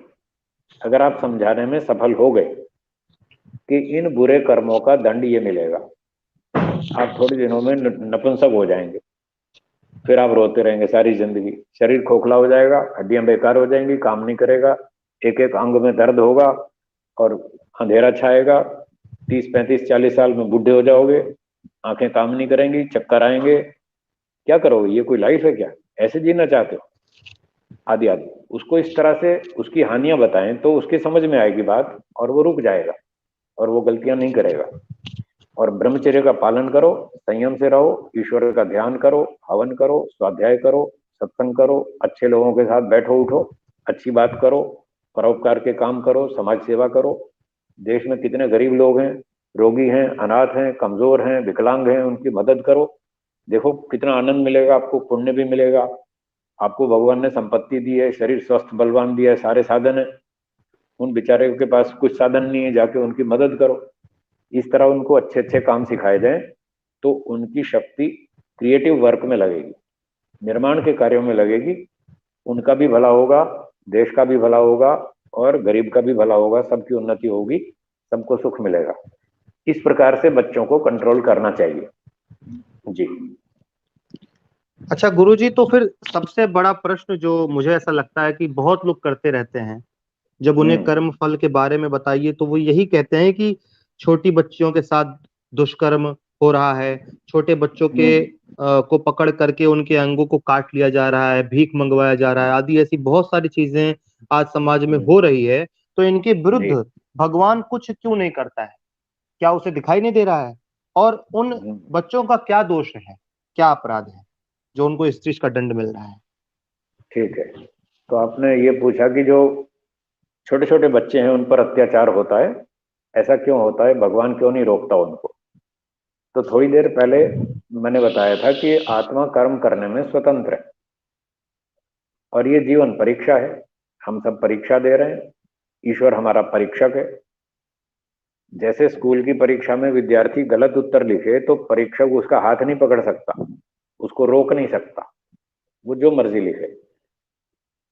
ईश्वर की इस परीक्षा में भी वही नियम है कि वो हमारा हाथ नहीं पकड़ेगा। छोटे बच्चों पे अत्याचार होता है, हैं? हाथ पैर काट देते हैं, अंधा बना देते हैं, लंगड़ा बना देते हैं, उनको सड़क पे बिठा देते हैं, भीख मंगवाते रहते हैं। तो ये सारे गैंग चलते हैं, इस तरह के काम करते हैं। तो वो कर्म करने में स्वतंत्र है, ईश्वर उनका हाथ नहीं पकड़ेगा, तो कर सकते हैं। अब बात ये रही कि भाई इन बच्चों का फिर क्या दोष है, ये कौन सा उनका कर्म फल है जिन पर ये अत्याचार हो रहे हैं? तो इसका उत्तर है, ये बच्चों का दोष नहीं है, ये बच्चों का कोई कर्म का फल नहीं है, सीधा सीधा तो कोई कर्म फल नहीं है। इन चोर डाकुओं को, गैंग वालों को किसी के कर्म फल देने का अधिकार भी नहीं है। जब इनको अधिकार ही नहीं है तो वो जो दुख दे रहे हैं, अत्याचार कर रहे हैं, ये कर्म फल नहीं है। कर्म फल तो प्रशासन देता है, वो प्रशासनिक राजा है नहीं, तो ये तो अत्याचार है, इसको अन्याय कहते हैं। अब ये बच्चों का किसी कर्म का सीधा सीधा दंड नहीं है। जैसे एक चोर चोरी करे तो उसको 3 साल की जेल हो जाती है, वो जेल उसकी अपराध के कारण से हुई और उस कर्म का फल है चोरी का। तो ये कोई सीधा कर्म फल नहीं है, फिर क्यों भोगना पड़ रहा बच्चों को? उसका उत्तर केवल इतना है कि ये संसार बड़ा विचित्र है। इस संसार का ये नियम है कि जो भी व्यक्ति यहां संसार में जन्म लेगा, फिर सुनिए, जो भी व्यक्ति यहां संसार में जन्म लेगा उस पर अन्याय होगा, होगा, होगा। वो बच ही नहीं सकता, क्योंकि दूसरे लोग भी तो स्वतंत्र है। मैं स्वतंत्र हूं, आप भी स्वतंत्र है। मैं अच्छा सोच सकता हूं, आप भी अच्छा सोच सकते हैं। मैं गलत भी सोच सकता हूं, आप भी गलत सोच सकते हैं। मेरी अच्छाई से आपको सुख मिलेगा, मेरी बुराई से आपको दुख मिलेगा। आपकी अच्छाई से मुझे सुख मिलेगा, आपकी बुराई से मुझे भी दुख मिलेगा। तो जितने लोग हैं संसार में, क्या सबके सब अच्छे हैं? नहीं, कुछ अच्छे हैं, कुछ खराब हैं। जो अच्छे हैं वो हमको सुख देंगे, जो खराब है वो दुख देंगे, वो अन्याय करेंगे। तो बच्चों पर, बड़ों पर, जिस पर भी, सास पर, बहू पर, पड़ोसी पर, मित्रों पर, ऑफिस में, ट्रेन में, बस में, कहीं पर भी, जहां भी, जिस पर भी अन्याय होता है, वो इसीलिए होता है कि दूसरे लोग दुष्ट हैं, वो अत्याचारी हैं, अपने दुष्टता के कारण दूसरों को दुख देते हैं, वो अन्याय कर रहे हैं। ईश्वर उनके सब कर्मों का हिसाब रखता है, और समय आने पर किसी को सुअर बनाएगा, किसी को सांप बनाएगा। ये जितने बलात्कारी हैं, अत्याचारी हैं, जो बच्चों को काट काट के, हाथ पैर तोड़ के भीख मंगवाते हैं, इनको सबको भगवान अगले जन्म में पेड़ बना देगा। किसी को बरगद का पेड़, किसी को नीम का पेड़, किसी को करेले का पौधा बनाएगा, किसी को कुछ बनाएगा। ये सबको दंड मिलने वाला है, कोई बचने वाला नहीं है। पर भोगना इसलिए पड़ रहा है क्योंकि हमने यहाँ जन्म लिया। तो जब तक जन्म लेंगे तब तक हमको यहाँ संसार में अन्याय का दुख भोगना पड़ेगा। अगर कोई इससे बचना चाहता हो तो उसका एक ही रास्ता है, वो है मोक्ष। मोक्ष प्राप्त करो, इस जन्म मरण के चक्कर से बाहर निकलो। जब एक बार इस चक्र से बाहर निकल गए, आपने अगला जन्म नहीं लिया, तो फिर हमारी गारंटी, कोई आपको छू जाए तब बताना। मोक्ष में कोई किसी को छू नहीं सकता, कोई किसी को तंग नहीं कर सकता, वहां कोई अत्याचार हो ही नहीं सकता, क्योंकि वहां पर शरीर नहीं है। जब तक हमारे पास शरीर है, कोई हमको परेशान कर सकता है। तो ये उसका अंतिम उपाय है, मोक्ष प्राप्त करें तो फिर आप पर कोई अत्याचार, अन्याय नहीं कर पाएगा। इस बात को समझना है। जो लोग समझ लेते हैं वो मोक्ष के लिए मेहनत करते हैं, अपने मोक्ष में निकल लेते हैं। मैं भी मोक्ष में जा रहा हूँ, आपको चलना हो तो आ जाओ, तैयारी कर लो। क्योंकि मुझे ये बात समझ में आ गई, जब तक जन्म लूंगा लोग छोड़ेंगे नहीं, कोई ना कोई अत्याचार करेगा। जी जी गुरु जी, यानी कि जो उन बच्चियों के साथ हो रहा है, या उन बच्चों के साथ हो रहा है, या किसी के साथ ऐसा हो रहा है, तो वो दूसरे जीव की स्वतंत्रता से हो रहा है। जी। जी। तो गुरु जी अगला प्रश्न ये है कि जीव मनुष्य जो सुख दुख प्राप्त करता है, क्या वह सब उसी के किए कर्मों का फल है, या दूसरे के द्वारा भी सुख दुख दिए जा सकते हैं? ये तो वही आपने पीछे बता दिया है, लेकिन एक बार इस पे जी, और थोड़ा हम फिर दोहरा स्पष्टीकरण। देता हूं मैं। फिर जी। दोहरा देता हूं कि जो भी हमारे जीवन में हमें सुख दुख मिलता है, वो सारा का सारा हमारा कर्मफल नहीं है। जहां जहां हमें ये लगता है कि ये तो हमें न्याय से मिला सुख दुख, जैसे एक व्यक्ति ने नौकरी की, 1 महीना काम किया, उसको पहली तारीख को 60,000 रुपये वेतन मिला, तो उसने 60,000 निश्चित किया था, 60 का 60 मिला, पूरा ठीक ठाक मिल गया, तो वो कहता है हाँ मुझे न्याय से मिला। जब न्याय से मिला तो कर्मफल है, और जब अन्याय हो तो कर्मफल नहीं है। बिना कर्मफल के भी बहुत सारा दुख भोगना पड़ता है। अब एक कर्मचारी ने 60,000 वेतन निश्चित किया था, पूरा महीना ठीक से काम किया, उसको 60 मिलना चाहिए। उसके अधिकारी ने 10,000 काट लिए, 50,000 दिए। अब वो कहेगा साहब मेरे साथ तो बड़ा अन्याय हुआ, मेरा 10,000 काट लिया, क्यों काट लिया? वो शिकायत करेगा। तो जब व्यक्ति शिकायत करे कि मेरे साथ तो अन्याय हो रहा है, तो समझ लीजिए ये सारा कर्मफल नहीं है। जहां जहां शिकायत होगी वो सब अन्याय है, वो कर्मफल नहीं। और जहां शिकायत कुछ नहीं है, 60,000 तय किया, 60,000 पूरा मिला, कोई समस्या नहीं है, ये कर्मफल है। जी। जी गुरु जी। अच्छा, दर्शकों में से ही किसी एक व्यक्ति ने आपके एक उत्तर पे पूछा था कि किसी चींटी पतंगों को मारना और किसी बड़े जीव को मारना, क्या इसका पाप का फल एक ही समान होता है या भिन्न भिन्न होता है? हाँ, तो छोटे प्राणी को मारने का दंड अलग है, कम है। बड़े प्राणी को मारेंगे तो दंड अधिक होगा। इसके दंड के कम अधिक होने का आधार ये है कि हमारे कर्म से संसार को हानि कितनी हुई। जितनी हानि होगी उस आधार पर दंड मिलेगा। यदि हानि 10 रुपए की हुई तो 10 रुपए का दंड। हमारे अपराध से हानि 100 रुपए की हुई तो 100 रुपए का दंड। अगर 2,000 की हानि हुई तो 2,000 का दंड। जितनी हम हानि करेंगे उतना दंड होगा। और दूसरी बात, जितना हमारे काम से दूसरों को लाभ होगा, सुख मिलेगा, उतना पुण्य भी मिलेगा। तो दंड की मात्रा हमारे अपराध की मात्रा पर आधारित है। ऐसे ही इनाम की मात्रा भी हमारे उस बात पर आधारित है कि हमसे दूसरों को कितना सुख मिला, कितना लाभ हुआ, ऐसा जानना चाहिए। तो चींटी आदि प्राणियों का मूल्य कम है, हाथी का मूल्य अधिक है। तो एक चींटी मार दी तो कम दंड मिलेगा, क्योंकि उससे नुकसान जगत का कम हुआ। एक हाथी मार दिया तो बड़ा नुकसान हुआ, उसका दंड अधिक होगा। इस तरह से समझना चाहिए। जी।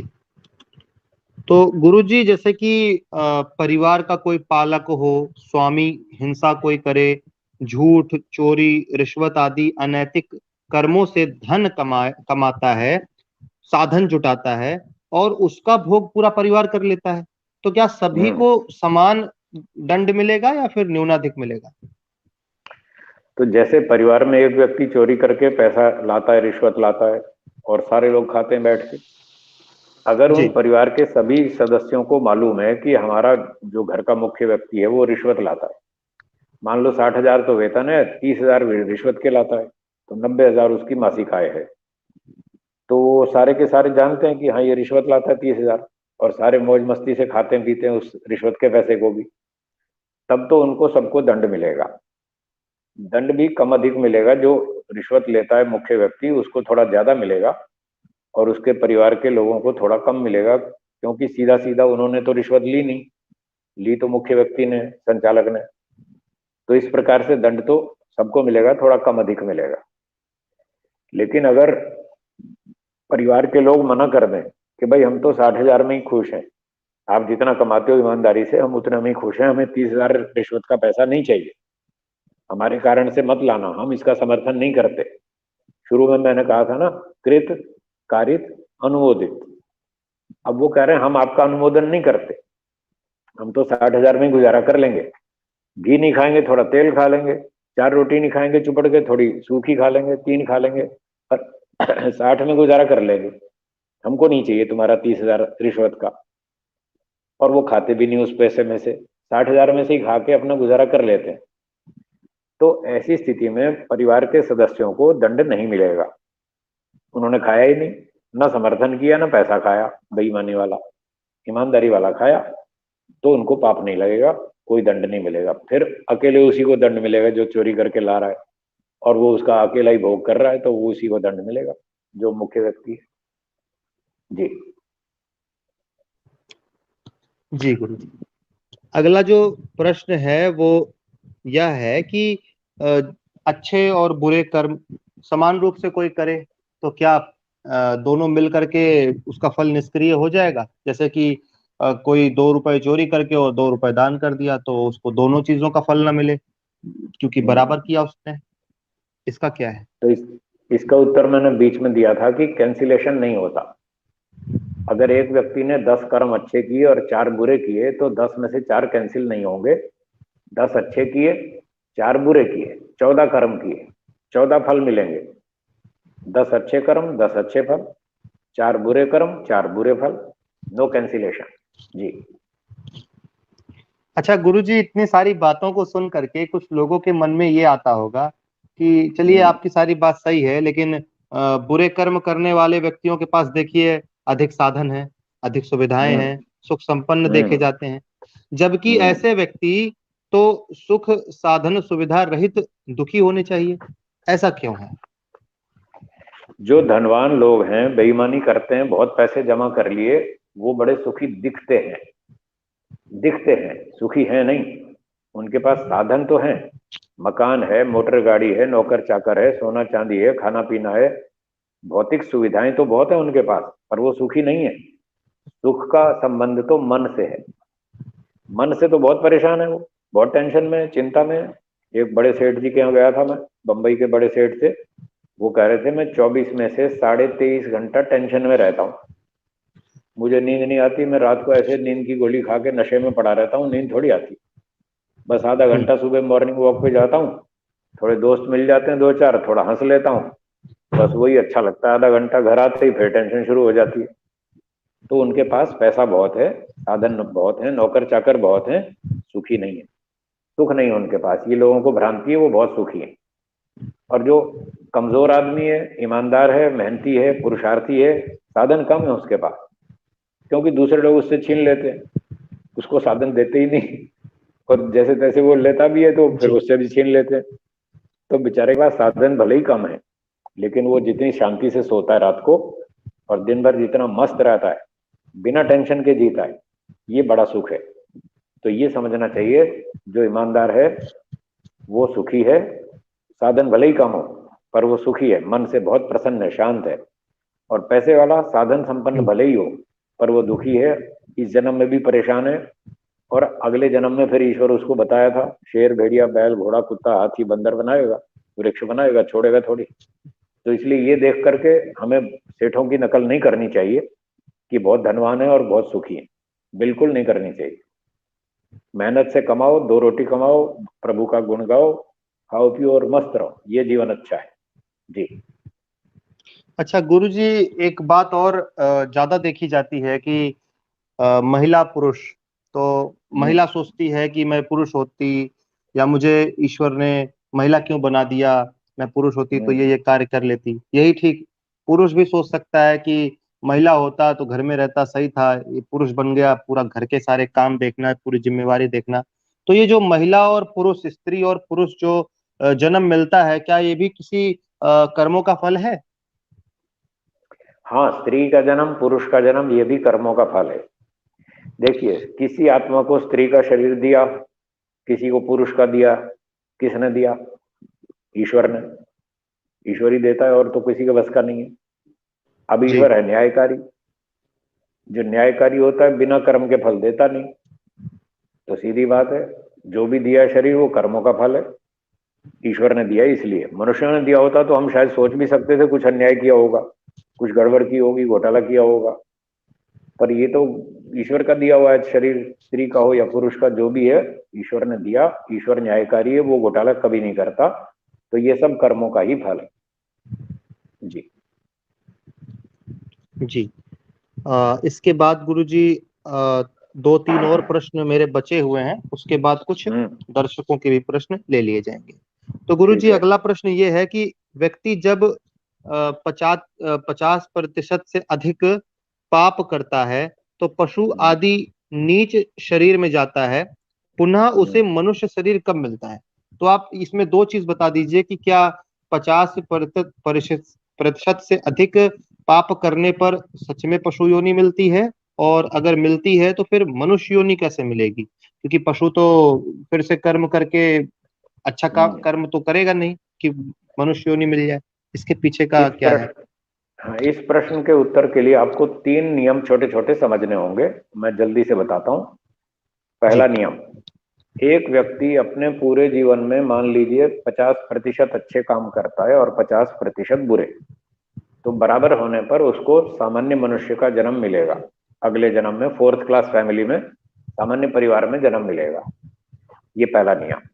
दूसरा, यदि कोई व्यक्ति अच्छे कर्म 50 से अधिक करता है, 60, 70, 80 अच्छे कर्म, और बुरे कम करता है 20, 30, तो ऊंचे हम्म। विद्वान, धनवान, बुद्धिमान, चरित्रवान विद्वान के घर में जन्म मिलेगा, तो उसको उतनी ही सुविधाएं अच्छी मिलेंगी। ये दूसरा नियम। तीसरा नियम, यदि बुरे कर्म 50 से ज्यादा कर डाले, 70% पाप किए किसी ने और पुण्य किए 30%, तो अब उसको मनुष्य जन्म नहीं मिलेगा। अगला पशु पक्षी कीड़ा मकोड़ा वृक्ष वनस्पति, जहां भी ईश्वर उसके कर्मानुसार भेजेगा वो भेज देगा। फिर अगला जन्म तत्काल मनुष्य का नहीं मिलेगा। अब पशु पक्षी योनियों में भेज दिया तो वहां तो कोई कर्म करने की ज्यादा छूट है नहीं। न बुद्धि है, ना पढ़ाई लिखाई है, ना हाथ पैर है, ना कोई साधन है, ना कोई वाणी है, कुछ नहीं है। तो वो वापस कैसे लौटेगा मनुष्य योनि में? उसका उत्तर सुनिए। उसी उदाहरण को लेता हूं। मान लीजिए किसी ने, मनुष्य ने 70% पाप कर दिए पूरे जीवन में, पुण्य किए 30%। अब 70 और 30 में कितना अंतर है? डिफरेंस 40 का। पुण्य 30, पाप 70, तो दोनों को इक्वल लाने के लिए 40% पाप का दंड पहले भोगना पड़ेगा। ये नियम। तो 70 में से 40% पाप का दंड उसको पशु पक्षी कीड़े मकोड़े में 10, 20, 50 योनियों में ईश्वर दंड दे देगा। अब वो कितनी में देगा वो जाने, हमें नहीं पता। मान लो 50 योनियों में उसने 40% पाप का दंड भोग लिया। अब 70 में से 40 भोग लिया, कितना बचा? 30। 30। और 50 जन्म पहले जब मनुष्य था तब उसने 30% पुण्य भी कमाए थे जो उसके खाते में रखे हैं। तो 30 पुण्य और 30 पाप दोनों बराबर हो गए। अब जब बराबर हो गए तो लौट के फिर वही नियम लगेगा पहले वाला, कि फिर सामान्य परिवार में लौट आएगा, कीड़े मकोड़े से अपना दंड पूरा करके फिर 4th क्लास फैमिली में ईश्वर उसको जन्म देगा। इस तरह से पशु पक्षी योनि से वापस आएगा। पशु पक्षी बनकर कोई नए पुण्य नहीं कमाएगा कि जिसके आधार पर उसको मनुष्य बनाया जाए। ऐसी बात। ठीक है जी। जी। तो गुरुजी फिर मतलब बहुत जन्मों के बाद मतलब उसको मनुष्य जन्म मिलता है। तो जी। धरती पर अब तो धरती पर लेकिन अब बहुत कम मात्रा में अच्छे कर्म हो रहे हैं, बुरे हम्म। कर्म ज्यादा हो रहे हैं। इस हम्म। हिसाब से मनुष्यों की बैटरी। जो है क्या कहते हैं, संख्या कम होनी चाहिए ना, लेकिन हाँ जी, हाँ जी। मनुष्य भी बहुत बढ़ रहे हैं। हम्म। तो ऐसा क्यों हो रहा है? जी। ऐसा इसलिए हो रहा है कि देखिए, मान लीजिए दिल्ली की संख्या सुबह 2 करोड़ है, सुबह 6 बजे, और 10 बजे उसकी संख्या हो गई 1 लाख बढ़ गई। तो 1 लाख कहाँ से आ गए? कोई सोनीपत से आया, कोई रोहतक से आया, कोई बहादुरगढ़ से आया, कोई गाजियाबाद से आया, कोई फरीदाबाद से आया। इतने लोग यहाँ आ गए। जब यहाँ हम्म। आ गए दिल्ली में तो 1 लाख संख्या बढ़ गई। तो जहां जहां से आ गए वहां उतनी उतनी घटेगी भी, तो घटेगी भी सही। तो हम्म। जितने लोग सोनीपत से दिल्ली आएंगे उतने लोग सोनीपत में कम हो जाएंगे। मनुष्य तो वही के वही है। तो इसी तरह से जब मनुष्यों में संख्या बढ़ती है तो इसका अर्थ है कीड़े मकोड़े में कम होगी। आत्माएं तो फिक्स है। तो मनुष्यों हम्म। की संख्या जो बढ़ रही है वो इसलिए बढ़ रही है कि कीड़े मकोड़े में से अपना दंड पूरा भोग लिया और वो लौट करके वापस मनुष्य योनि में आ गए। उनका नंबर आ गया, ईश्वर ने उनको मनुष्य योनि में पहुंचा दिया वापस। अच्छा, अब मान लीजिए सुबह 10 बजे दूसरे सिटीज से, नगरों से जो दिल्ली में लोग आए वो 1 लाख थे। उनमें से 50,000 तो वापस चले गए शाम को, अपने अप डाउन करते हैं वो घर चले गए। लेकिन 50,000 वहीं रुक गए दिल्ली में। उन्होंने सोचा भाई कल फिर आना पड़ेगा, आज चलो आज रात यहीं रुक जाते हैं, कोई काम भी निकल आया होगा, इसलिए वो रात को वहीं रुक गए। तो अब जो थी, कल तो संख्या थी 2 करोड़ और आज 50,000 अधिक है, ये बढ़ गई ना संख्या। इसलिए बढ़ गई कि जब सुबह आए थे वो आए थे 1 लाख और शाम को जब गए तो 50,000 गए, तो यहाँ की संख्या बढ़ गई। ठीक है, वापस कम गए और एंट्री ज्यादा हुई दिल्ली में, इसलिए संख्या बढ़ गई। अब यही बात यहाँ पर है कि मनुष्य योनि में जो आत्माएं लौट रही हैं और उनकी इनकमिंग हो रही है मनुष्य योनि में, वो तो हो रही है ज्यादा, और जो आउट गोइंग है वो हो रही है कम। मतलब बच्चे तो पैदा ज्यादा हो रहे हैं और लोग मरते हैं कम। 100 पैदा होते हैं, मरते हैं 20 30, तो मरने वाले कम हैं। मरने वाले कम हैं।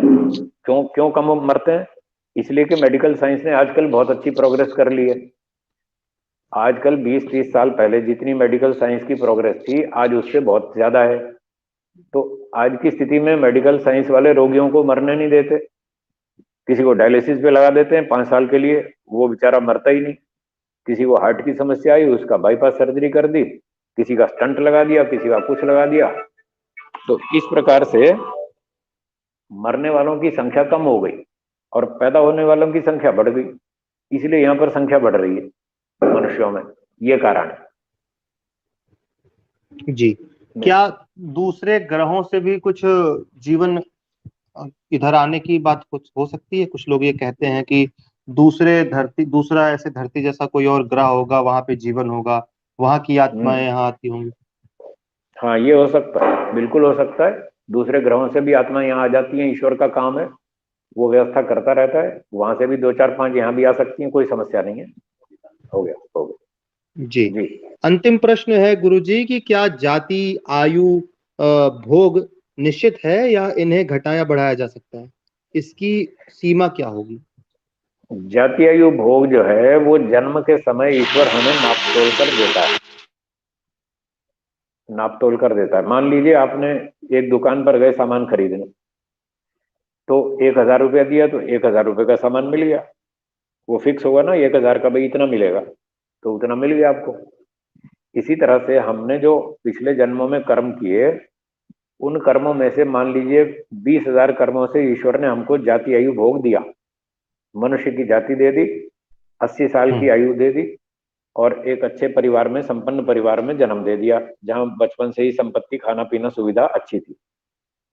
तो ये जन्म के समय एक बार ईश्वर ने हमें कर्मफल के रूप में जाति आयु भोग दे दिया, ये हमें 80 साल तक चलेगा। अब 5 साल की उम्र में बच्चा स्कूल जाएगा, पढ़ाई करेगा, खेलेगा कूदेगा, अपने गुणों का विकास करेगा, तो आगे वो विकसित हो जाएगा तो अच्छे पैसे और कमा लेगा। अब जो पैसे कमाएगा, जो विद्या पढ़ेगा, जो पुरुषार्थ करेगा, ये नए कर्मों का फल है। इन नए कर्मों से, इस जन्म के कर्मों से वो अपने आयु और भोग को बढ़ा सकता है। अगर अच्छी मेहनत करेगा, पढ़ाई अच्छी करेगा, डिसिप्लिन में रहेगा, बुद्धि का विकास करेगा, तो अच्छी जॉब करेगा, अच्छे पैसे कमाएगा, खाएगा पिएगा, कार बंगले में रहेगा, मौज करेगा। इस तरह उसने भोग बढ़ा लिए। और व्यायाम किया, ब्रह्मचर्य का पालन किया, संयम से जीवन जिया, शाकाहारी भोजन खाया, उसकी आयु भी बढ़ जाएगी। तो इस प्रकार से हम आयु को और भोग को बढ़ा सकते हैं इसी जीवन के नए कर्मों से। अब अगर कोई इससे उल्टे काम करे तो घटा भी सकते हैं। मान लो 80 साल की आयु दी थी ईश्वर ने पूर्व जन्म के कर्मों के आधार पर, और अब उसने अंडे मांस खाने शुरू किए हैं, चोरी की, व्यभिचार किया, बदतमीजी की और झूठ छल कपट आदि पाप कर्म करता रहता है और शराब वराब पीता रहता है, तो उसकी आयु 10-15 साल कम हो जाएगी। वो 80 की बजाय 65 में ही उसका शांति पाठ हो जाएगा। हाँ, तो इस तरह से हम आयु को घटा भी सकते हैं, बढ़ा भी सकते हैं। भोग को, एक जो घर से संपत्ति मिली थी वो ठीक थी पैदा होते ही, फिर आदमी ने पढ़ पढ़ा करके अच्छे पैसे भी कमा लिए, आगे चल के जुआ खेलना शुरू कर दिया, अब जुए में हार गया संपत्ति, तो उसके भोग कम हो गए। तो इस प्रकार से नए कर्मों से हम अपने आयु और भोग को बढ़ा भी सकते हैं, घटा भी सकते हैं, इसमें हम स्वतंत्र हैं। तो ये कर्मफल की व्यवस्था ऋषियों ने शास्त्रों में बता रखी है। जी जी, तो गुरु जी जितने प्रश्न मैंने बनाए थे वो सभी मैंने आपके समक्ष रख दिए हैं। अब कुछ दर्शकों के प्रश्न ले लेते हैं। ठीक है, सनातन लीजिए। संचयन से एक गुरुजी प्रश्न आया है जो कि हम्म। इस विषय से भिन्न है। वो कह रहे हैं हम्म। कि स्वामी जी दर्शन योग धाम परियोजना पर थोड़ा प्रकाश डालिए। दर्शन योग धाम योजना जो है वो गुजरात में गांधीनगर जिले में शुरू हो रही है। एक स्थान बना रहे हैं वहां पर, दर्शन योग धाम के नाम से। वहां पर कुछ आश्रम टाइप और गुरुकुल टाइप व्यवस्था रहेगी। कुछ ब्रह्मचारी लोग पढ़ेंगे और वानप्रस्थी लोग रहेंगे, सन्यासी लोग रहेंगे। जो प्रचारक लोग हैं, वेद प्रचारक, उनको रखेंगे। उनकी खाने रहने की सारी सुविधाएं बनाई जाएंगी और वे अपना वृद्धावस्था भी वहाँ काट सकते हैं आराम से। उनके लिए सब प्रकार की सुविधाएं होंगी, पठन पाठन व्यवस्था होगी। और इस तरह की एक योजना है। तो आप लोग उसमें अगर रुचि रखते हो तो अच्छी बात है, वहाँ संपर्क करें। आचार्य प्रियेश जी उसके, दिनेश जी, आचार्य दिनेश जी, आचार्य प्रियेश जी, ये लोग उसके मुख्य कार्यकर्ता हैं जो इस काम को संभालते हैं। उनसे संपर्क करें और वे आपको और विस्तार से बता देंगे। जी। जी, अगला प्रश्न रोहित शर्मा जी का है कि साधारण मनुष्य को कैसे पता कि यह जो कार्य वो कर रहा है वो मोक्ष के लिए कर रहा है। तो देखिए, मोक्ष के लिए वो व्यक्ति कर्म करता है जिसको संसार से वैराग्य हो जाए। संसार के सुख उसको नहीं चाहिए। उसको यहाँ पर दुख दिखता है संसार में। वो बार बार जन्म लेना नहीं चाहता। शास्त्रों को पढ़ता है, अध्ययन करता है, संसार के व्यवहार को देखता है, लोगों को देखता है कि यहाँ पर तो अन्याय अत्याचार बहुत है, यहाँ बार बार जन्म लेने में कोई फायदा नहीं है, मोक्ष में जाना चाहिए। तो हम मोक्ष के लिए क्या करें? वह वेदों को पढ़ेगा, शास्त्रों का अध्ययन करेगा, परोपकार समाज सेवा करेगा, जो भी उसके पास संपत्ति है उसमें से थोड़ा दान भी करेगा। और इस प्रकार से जब वो मोक्ष को लक्ष्य बनाकर जब कर्म करेगा तो उसको पता चल जाएगा कि मैं मोक्ष के लिए काम कर रहा हूँ। और जब तक उसको इतनी जानकारी नहीं है, मोक्ष में रुचि नहीं है, उसको संसार में ही सुख दिखता है, तो वो तो फिर संसार के सुख के लिए ही काम करेगा। इसी पर्पज से करेगा कि मुझे यहाँ सुख मिलेगा। लाइट जला दो। तो इस प्रकार से वो पता लगा सकता है कि मैं सांसारिक सुख के लिए काम कर रहा हूँ या मोक्ष के लिए कर रहा हूँ। जी। जी, शैलेंद्र नाथ जी पूछ रहे हैं, ओम नमस्ते स्वामी जी, मुक्ति से लौटने और फिर जन्म लेने में क्या यह भी कर्म फल है? जी हाँ, मुक्ति से लौटेंगे फिर वापस जन्म लेंगे, ये भी कर्मों का फल है। जैसे अभी बताया था, दो प्रकार के कर्म हैं, सकाम और निष्काम। जब सकाम कर्म करेंगे तो जाति आयु भोग संसार में जन्म मिलेगा, और निष्काम कर्म करेंगे तो उसका फल मोक्ष में मिलेगा। जब मोक्ष का फल पूरा हो जाएगा, मोक्ष भी एक सीमित समय के लिए, लिमिटेड टाइम है उसका, वो भी कर्मों का फल निश्चित है। 36,000 बार ये सृष्टि बनती है और 36,000 बार प्रलय होती है, नष्ट होती है। दोनों टाइम मिला करके इतना समय मुक्ति का है। जब ये मुक्ति का समय में हम आत्मा मोक्ष में रहेंगे, ईश्वर का आनंद ले लेंगे, फिर वो हमारा कर्मफल पूरा हो जाएगा। और जो हमारे खाते में सकाम कर्म बचे हुए हैं, उन बचे हुए कर्मों का फल भोगने के लिए फिर संसार में वापस लौटना पड़ेगा, और कर्मों के फल से ही हमको यहाँ वापस जन्म मिलेगा। तो इस तरह से जाना भी मोक्ष में, वो भी कर्म फल है, और लौट के फिर जन्म लेना, ये भी कर्म फल है। मुफ्त में कुछ नहीं। जी। छाया पटेल जी पूछ रही हैं, गुरुजी नमस्कार स्वामी जी, हमें मन में जो विचार आते हैं रहते हैं उसका जिम्मेदार हमारा अपना आत्मा है या ईश्वर देते हैं विचार? हमारे मन में जो विचार आते हैं उसके जिम्मेदार हम खुद हैं, स्वयं हैं। ईश्वर कोई विचार अपनी ओर से नहीं देता। जैसे बताया था, कर्म करने में हम स्वतंत्र हैं। तो हमारे पास अपनी पिछली संपत्ति है संस्कार के रूप में। उन संस्कारों से हम विचार उठाते रहते हैं और उनसे योजनाएं बनाते हैं और उनसे आगे नए कर्म करते हैं। ये सारी जिम्मेदारी हमारी है। ईश्वर का हम पर इस तरह का कोई दबाव नहीं है। ईश्वर तो हमारा एक मित्र है, एक गुरु है, एक आचार्य है। वो हमारा सलाहकार है, हमको हर समय सलाह देता रहता है। जब हम गलत योजना बनाते हैं, गलत विचार उठाते हैं, तो ईश्वर सूचना देता है मित्र के समान, भाई ये काम ठीक नहीं है, मत करो। बस इतनी सलाह उसकी तरफ से होती है। और यदि वो काम अच्छा है, हमारा विचार अच्छा है, योजना ठीक है, तो ईश्वर हमें सपोर्ट कर देता है, करो करो शाबाश, बहुत अच्छी बात है, खूब करो, इस तरह से। जी। अगला प्रश्न कयूर जी का है। ये पूछ रहे हैं कि प्रथम कर्म क्या है? पहला कर्म जी। या प्रधान कर्म? ये प्रधान कर्म लिखा है सामने, तो प्रधान हाँ, पूछ रहे हैं या प्रधान कर्म। जी, प्रधान प्रधान? कर्म अच्छा, क्या है? प्रधान कर्म जी। का मतलब है कि हमने मान लीजिए 100 कर्म किए एक जीवन में, और 100 कर्म सारे तो एक जैसे हैं नहीं, इसलिए इन सारे कर्मों का फल तुरंत अगले जन्म में नहीं मिलेगा। अगले जन्म में कुछ कर्मों का फल मिलेगा, और जो हमें अगले जन्म में देने वाले बलवान कर्म हैं, उनका नाम है प्रधान कर्म। मान लीजिए 100 में से 80% कर्म ऐसे हैं जो आपस में बढ़िया हैं और मैच करते हैं, जिनका फल अगले जन्म में मनुष्य योनि में मिल सकता है, तो उन 80% कर्मों का नाम है प्रधान कर्म। बाकी जो 20% कर्म बच गए जिनका फल इन 80 से मैच नहीं करता, मान लो 2% कर्म ऐसे हैं जिसका फल है कौवे की योनि में मिलेगा, 2 कर्म ऐसे हैं जिसका फल कुत्ते की योनि में भोगना है, और 80% ऐसे हैं जिसका फल मनुष्य योनि में भोगना है। तो ऐसे 2-2% वाले जो छोटे छोटे कर्म हैं, 20% टोटल, उनका नाम है गौण कर्म। वो हमारे खाते में जमा हो जाएंगे। और 80% कर्म जो हमें तुरंत अगला जन्म देंगे, उसका नाम है प्रधान कर्म। और जो अब 80% हमने किए, इससे मिलते जुलते कर्म जो हमारे स्टॉक में है, वो 10-20% वहां से पीछे से निकल कर आएंगे और इस 80 में जुड़ जाएंगे। इस तरह से 100 कर्मों का फल हमको अगला जन्म मिल जाएगा। तो जो इसी जन्म के मुख्य कर्म हैं, जिसके आधार पर हमको अगला जन्म डिसाइड होने वाला है, उन कर्मों का नाम है प्रधान कर्म। जी। आर्य योगाभ्यास पूछ रहे हैं, नमस्ते आचार्य जी। जब हम कृषि कार्य करते हैं, उसमें लाखों जीव की हत्या हो जाती है, तो उसमें पाप कितना लगता है?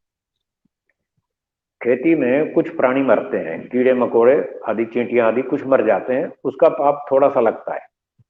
और उसके साथ में जो हम अनाज पैदा करते हैं खेती में, उससे लाखों हजारों मनुष्यों की और गाय घोड़े पशु पक्षियों की रक्षा होती है, उसका पुण्य भी मिलता है। तो बहुत सारा 80-90% पुण्य होता है, और 10-20% उसमें पाप लगता है।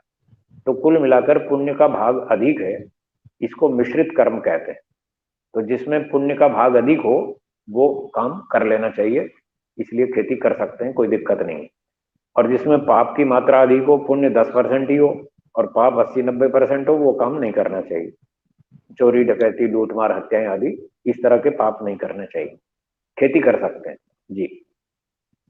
जी। राकेश कश्यप जी पूछ रहे हैं कि नास्तिक लोग तो हर बात का सबूत मांगते हैं, उनको कैसे हम्म। समझाया जाए? तो आपको, नास्तिक लोग जो प्रमाण मांगते हैं, उसके लिए आपको प्रमाण शास्त्र में एक्सपर्ट होना पड़ेगा। प्रमाण शास्त्र है न्याय दर्शन।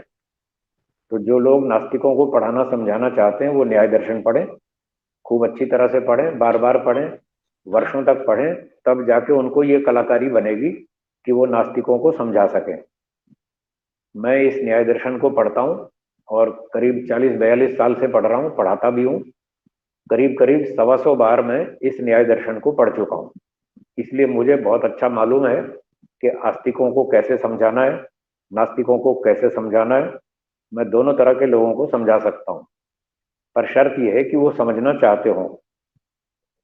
3 शर्तें हैं जो व्यक्ति समझना चाहता है, उसको मैं समझा सकता हूँ।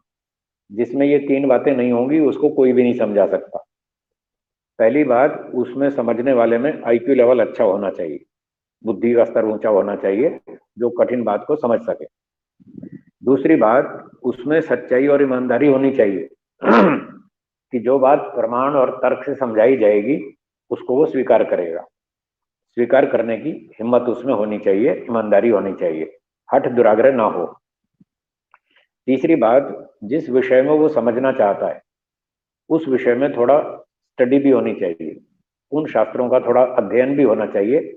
बैकग्राउंड उसकी अच्छी हो तो उसको समझाया जा सकता है। और जिसकी ये 3 बातें नहीं है जिसमें, उसको नहीं समझा सकते। तो नास्तिकों को आप ज्यादा समझाने की कोशिश फिलहाल ना करें, पहले तो अपनी योग्यता बनाएं, जब आपकी योग्यता बन जाए फिर उनको समझाएं। जी जी। एक्स बॉय जी कोई करके हैं, वो पूछ रहे हैं, प्रणाम स्वामी जी, मेरा यह प्रश्न है कि कभी कभी किसी दुर्घटना के कारण हमारी हानि हो जाती है, तो क्या इसकी भरपाई ईश्वर करता है अथवा नहीं? अगर आपने अपनी पूरी सावधानी रखी और सुरक्षा के साधन पूरे थे, मेहनत पूरी की, उसके बावजूद भी कोई व्यक्ति अन्याय कर गया और आपकी नुकसान हानि कर गया, तो फिर ईश्वर उसकी भरपाई करेगा। God will compensate. ईश्वर आपके नुकसान की पूर्ति कर देगा। जी जी। एक अंतिम प्रश्न है, पहले मैं देख लूं कि ये प्रश्न है या फिर नहीं। जी देखिए।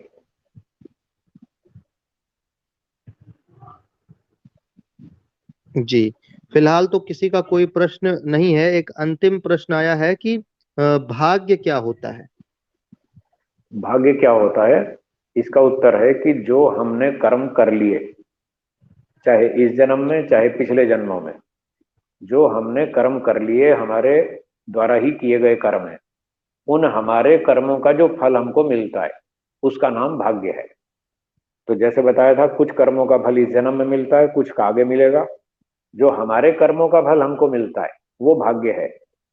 चाहे इस जन्म के कर्म हो, चाहे पिछले जन्मों के कर्म हो, चाहे फल इस जन्म में मिले और चाहे अगले जन्मों में मिले, जब भी मिले, जो हमारे कर्म का फल है वो भाग्य है।